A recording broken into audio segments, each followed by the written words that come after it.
नमस्कार दोस्तों, अब एसएससी फेज 13 के एग्जाम में भी बच्चों के साथ प्रैंक कर दिया गया है। और अब आपको बता दें कि अब है नंबर सीजीएल, सीएचएसएल और एमटीएस वालों का, उनके साथ भी ऐसा ही प्रैंक किया जाएगा। तो मैंने उससे बोला कि मेरा सिस्टम लैग कर रहा है, तो इन्विजिलेटर ने सुना नहीं, फिर मैंने माउस फेंक के मारा, मजबूर करा उसने बदतमीजी करने को, तब आया वो। फिर उसने क्या करा, फिर मैंने सिस्टम चेंज किया। उसके बाद मेरे सिस्टम में क्वेश्चन नहीं दिख रहे थे, स्क्रॉल करने पर मैंने उसको बोला भाई क्वेश्चन नहीं दिख रहे, फिर उसने एक जगह पे ठीक करा, फिर वो दूसरे सेक्शन में दिक्कत। इतने पागल के बच्चे ना, सच में गाली देने का मन कर रहा है। सीजीएल, सीएचएसएल, एमटीएस में तो 30 लाख से 40 लाख बच्चे बैठ रहे हैं, जबकि जो री एग्जाम में केवल 59,000 बच्चे बैठे थे। जिसका एग्जाम इनने ऐसा किया है, जिन बच्चों के साथ ऐसे प्रैंक किया है इनने, मैं आपको बता दूं कि कुछ सही नहीं होगा। जैसे पहले फेज 13 और स्टेनो का एग्जाम हुआ, वैसे ही ये री एग्जाम हुआ और इसी हवा में सीजीएल, सीएचएसएल और एमटीएस भी निकल जाएगा और आपको भनक ही नहीं लगेगी। और बात समझनी होगी कि आप कितना भी पढ़ लीजिए, पर सिलेक्शन कैसे ही होगा जब सीटें ही बिकी हुई हैं।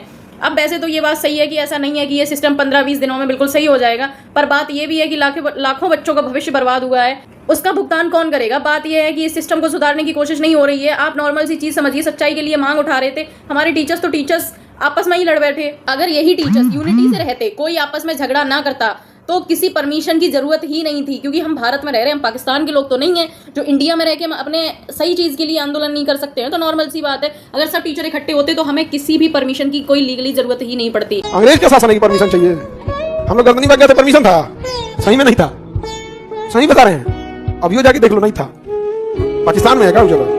क्योंकि ये देश किसी कुर्सी पर बैठे नेता का नहीं, बल्कि आपका, मेरा, इस देश के आम आदमी का, इस देश के युवा का ये देश है।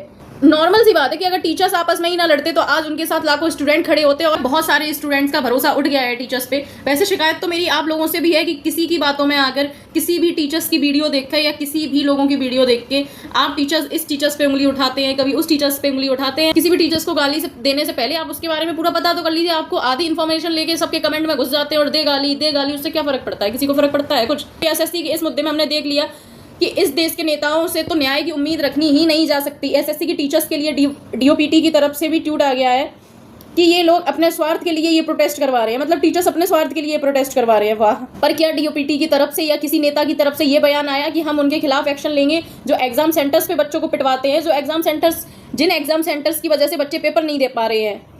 ये वही देश है जहां कुत्तों के लिए भी कोर्ट सुनवाई करके कुत्तों को इंसाफ दे देता है। पर देश के करोड़ों युवाओं के साथ जो धोखेबाजी की जा रही है, उसके लिए कोई कुछ नहीं कर रहा है। कोई नेता, कोई मीडिया कुछ नहीं बोलती है। वाह!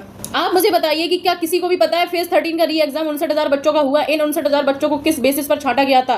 कोई बता सकता है? देखिए, एक बात तो आपको समझनी होगी कि इस देश में जो लोग गद्दी पर बैठे हैं, उनको आप जरा भी छूट देते हैं तो वो पूरे देश को बेंच कर खा जाएंगे। वो लोग ऐसे हैं।